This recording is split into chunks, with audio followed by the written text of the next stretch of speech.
तो कैसे हैं आप लोग। आज का ये video Python beginner to advance in Hindi playlist का ये थर्ड वीडियो होने वाला है। इससे पहले मैंने 2 वीडियो पाइथन पे बना चुका है। अगर आपने वो 2 वीडियो नहीं देखा तो प्लीज़ उसे देख लीजिए और इस प्लेलिस्ट को बुकमार्क कर लीजिए ताकि फ्यूचर में आपके लिए ये वीडियो सेव रहे। तो आज की इस वीडियो में मैं बात करूँगा कि पिप क्या है और मॉड्यूल क्या है। तो चलिए बिना कुछ ज़्यादा समय गवाए चलिए शुरू करते हैं।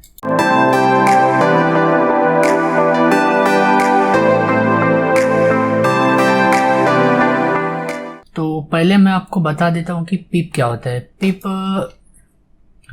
एक पैकेज लाइब्रेरी है जो भी हमारे पाइथन प्रोग्राम को रिक्वायरमेंट रहती है, जो भी मॉड्यूल का रिक्वायरमेंट रहता है वो उसे लाके देता है। मतलब जिस चीज़ से मेरा कहने का मतलब मॉड्यूल है। जो भी चीज़ की हमारे पाइथन प्रोग्राम को ज़रूरत रहेगी वो हम पिप से मंगा सकते हैं। तो पिप को हम पिप को हम पैकेज लाइब्रेरी बोलते हैं। तो आपको गूगल सर्च करके बता दूं व्हाट इज द पिप। तो pip is a package manager system written in the Python use to install and manage software packages. जैसा कि मैंने आपको बोला कि पिप एक पैकेज लाइब्रेरी है, मतलब एक लाइब्रेरी है जो कि जिस मॉड्यूल का, जिस सॉफ्टवेयर का, जिस भी मॉड्यूल का हमारे पाइथन प्रोग्राम को ज़रूरत रहता है वो पिप से हम मंगा सकते हैं। तो जो चीज़ मंगाना हो वो हम पिप कमांड से मंगा सकते हैं, पिप इंस्टॉल करके मंगा सकते हैं। तो हम कैसे देखेंगे कि हमारे सिस्टम में पिप इंस्टॉल है कि नहीं। पिछले वीडियो में मैंने बताया था, तो इस वीडियो में मैं आपको बता देता हूँ कि कैसे पिप को देखा जाता है कि हमारे सिस्टम में इंस्टॉल है कि नहीं। तो लिखेंगे पिप वर्जन, PIP स्पेस 2 बार डैश फिर वर्जन लिख के हम इंटर मारेंगे तो कौन सा वर्जन हमारे सिस्टम में इंस्टॉल है वो लिख के आ जाएगा। इसका मतलब हमारे सिस्टम में पिप इंस्टॉल है। पिप यानी पैकेज लाइब्रेरी, जो भी हमें इंस्टॉल करना है, जो भी हमें हमारे प्रोग्राम को रिक्वायरमेंट है उसे हम पिप से मंगा सकते हैं, इसीलिए पिप का यूज़ होता है। तो पिप को पैकेज लाइब्रेरी बोला जाता है। तो जैसे कि मैं आपको एक पाइथन के इंटरेक्टिव मोड में करके बता दूं कि कैसे हम पिप से कैसे कोई भी मॉड्यूल मंगा सकते हैं। सिंपली हमें लिखना पड़ेगा पिप इंस्टॉल, कौन सा मॉड्यूल हमें चाहिए वो मॉड्यूल का नाम। तो मैं आपको पहले करके बता देता हूँ कि कैसे हमें मालूम चलेगा कि वो मॉड्यूल है कि नहीं है। ये मैं पाइथन के इंटरेक्टिव मोड में आ गया हूँ। इंटरेक्टिव मोड और स्क्रिप्ट मोड किसे बोला जाता है वो मैं आने वाले वीडियो में मैं बताऊँगा। तो सिंपली हम इस वीडियो में देख रहे हैं कि कैसे हमें मालूम चलेगा कि ये मॉड्यूल है कि नहीं हमारे सिस्टम में। सिंपली हम लिखेंगे इंपोर्ट। फिलहाल मैं क्या लिख रहा हूँ उस पर ध्यान ना दीजिए, मैं जो समझाने की कोशिश कर रहा हूँ उसे समझने की कोशिश कीजिए। तो मैंने लिखा इंपोर्ट। इंपोर्ट के बाद कौन सा मॉड्यूल, इंपोर्ट फ्लास्क। तो फ्लास्क तो हम मेरे सिस्टम में है इसलिए कोई एरर नहीं दिया। लिखूंगा इंपोर्ट numpy।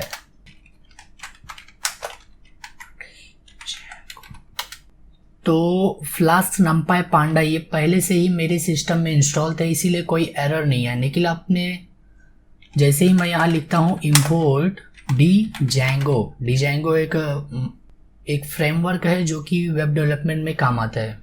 तो इंपोर्ट डिजेंगो मैं जैसे ही यहाँ लिखता हूँ तो आप देख सकते हैं कि ये एरर आ रहा है निखिल। अभी मैं फ़िलहाल इस इंटरेक्टिव मोड से बाहर निकलता हूँ। बाहर निकलने के लिए हम एग्जिट लिखेंगे और मैं लिखता हूँ पिप इंस्टॉल डिजेंगो। सिंपली मैं एंटर मार दूंगा तो जहाँ भी वो मॉड्यूल रहेगा वो पिप वहाँ जाएगा और वहाँ से उसे उठा के मेरी सिस्टम में लेके आएगा।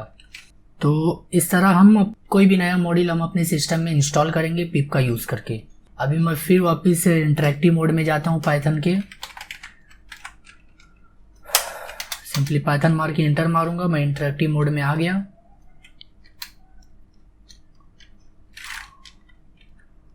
और फिर मैं लिखूंगा इंपोर्ट डिजेंगो। तो आपने देखा मैंने लिखा इंपोर्ट डिजेंगो तो कोई एरर नहीं है, सिंपली नेक्स्ट लाइन पे स्टार्ट हो गया। इससे पहले मैं import Django लिख रहा था, मैं यहाँ import Django लिखा, यहाँ नीचे एरर लिख के आया, ट्रांसवेक मोस्ट अपना मॉड्यूल नॉट फाउंड एरर। मैंने import Django लिखा, यहाँ मॉड्यूल नॉट फाउंड का एरर आया, नो मॉड्यूल नेम Django। लेकिन जब मैंने पिप से उस मॉड्यूल को इंस्टॉल किया, पिप इंस्टॉल Django, तो कोई एरर नहीं आया। तो इस तरह हम पिप का यूज़ करके कोई भी मॉड्यूल हम अपने सिस्टम में इंस्टॉल कर सकते हैं, अगर वो हमारे सिस्टम में नहीं है तो ये तो था पिप क्या है, पैकेज लाइब्रेरी है। अब देखते हैं कि मॉड्यूल क्या है जिससे हम बार बार इंस्टॉल कर रहे हैं। हम नया मॉड्यूल हम अपने सिस्टम में क्यों ले रहे हैं, तो ये मॉड्यूल क्या है। तो जैसा कि मैं आपको एग्जांपल दूं, जैसे मेरा पीसी है और ये मैं हूँ।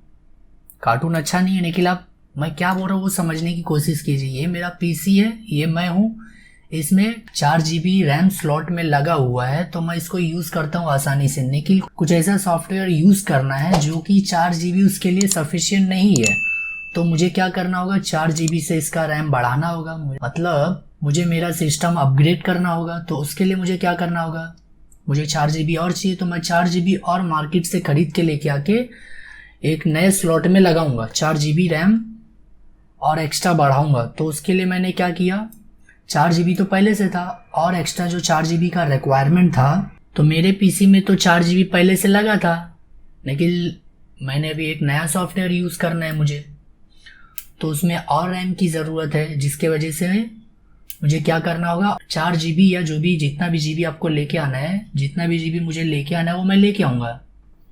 तो मैंने क्या किया, 4 GB रैम मार्केट से जाके खरीद के लेके आके मेरे पीसी के रैम वाले स्लॉट में लगा दिया। तो 4 अभी 8 GB हो गया। अभी मैं सिंपली उस सॉफ्टवेयर को यूज़ कर सकता हूँ बिना किसी दिक्कत के। तो मैंने इसमें क्या किया, 4 GB का रिक्वायरमेंट था, एक्स्ट्रा रैम का रिक्वायरमेंट था। मैंने गया मार्केट में से एक सिर्फ रैम लेके आया, सिर्फ मैंने एक रैम 4 GB का लेके आया, ना कि मैंने कोई पीसी नया खरीदा। मैंने 8 GB का पीसी नया नहीं खरीदा, मैंने सिर्फ रैम खरीदा। तो इसी तरह आप समझ सकते हो कि ये पीसी आपका कोई प्रोग्राम है, आपने कोई प्रोग्राम लिखा है, उसमें और कुछ एक्स्ट्रा ऐड करना है जो कि पहले से मॉड्यूल बना हुआ है, वो प्रोग्राम पहले से लिखा हुआ है, तो आप उसे यूज़ करना चाहते हो तो सिंपली पिप मार के आप उसे यूज़ कर सकते हो। तो मॉड्यूल क्या होता है, पहले से लिखा हुआ प्रोग्राम जिसे आप अपने प्रोग्राम में ऐड करके अपने प्रोग्राम की फंक्शनैलिटी बढ़ा सकते हो। तो यही मॉड्यूल का यूज़ होता है, अपने प्रोग्राम की फंक्शनैलिटी को बढ़ाने का यूज़ होता है मॉड्यूल का। और जो हमें लाके दे रहा है उसे हम पैकेज लाइब्रेरी बोल सकते हैं। तो पहले से लिखे हुए प्रोग्राम को हम मॉड्यूल बोलेंगे, जो कि हम अपने लोकल प्रोग्राम में यूज़ करेंगे और जिससे हम उस मॉड्यूल को कॉल करेंगे। मुझे Django चाहिए था, Django मेरे सिस्टम में नहीं था, तो मैंने पिप का यूज़ करके उसे Django को इंस्टॉल किया। तो पिप हो गया पैकेज लाइब्रेरी और Django हो गया मॉड्यूल जो कि पहले से लिखा हुआ है। तो ये कुछ मैंने अपने समझाने की कोशिश की है। तो ये होता है पैकेज लाइब्रेरी जो कि पिप है, और मॉड्यूल जो कि पहले से लिखा हुआ कोड है और उसे हम अपने लोकल प्रोग्राम में यूज़ करेंगे। हमारे केस में पिप था पैकेज लाइब्रेरी, Django था मॉड्यूल।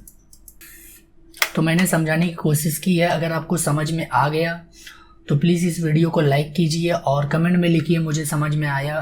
फीडबैक दे सकते हैं आप कमेंट में। तो अगर आपको ये वीडियो अच्छा लगा तो प्लीज़ इसे लाइक कीजिए और इसे ज़्यादा से ज़्यादा लोगों तक शेयर कीजिए, ताकि किसी को अगर पाइथन सीखनी हो, वेब डेवलपमेंट सीखनी हो, तो इस प्लेलिस्ट के माध्यम से, इस चैनल के माध्यम से उसको हेल्प मिल सके। और अगर आपने इस चैनल को अभी तक सब्सक्राइब नहीं किया तो प्लीज़ इस चैनल को सब्सक्राइब कर लीजिए, प्लस बेल आइकन को भी क्लिक कर लीजिए, ताकि आने वाले न्यू अपडेट वीडियो सबसे पहले आपको मिल सके। And thanks for watching my video and I will see you next time.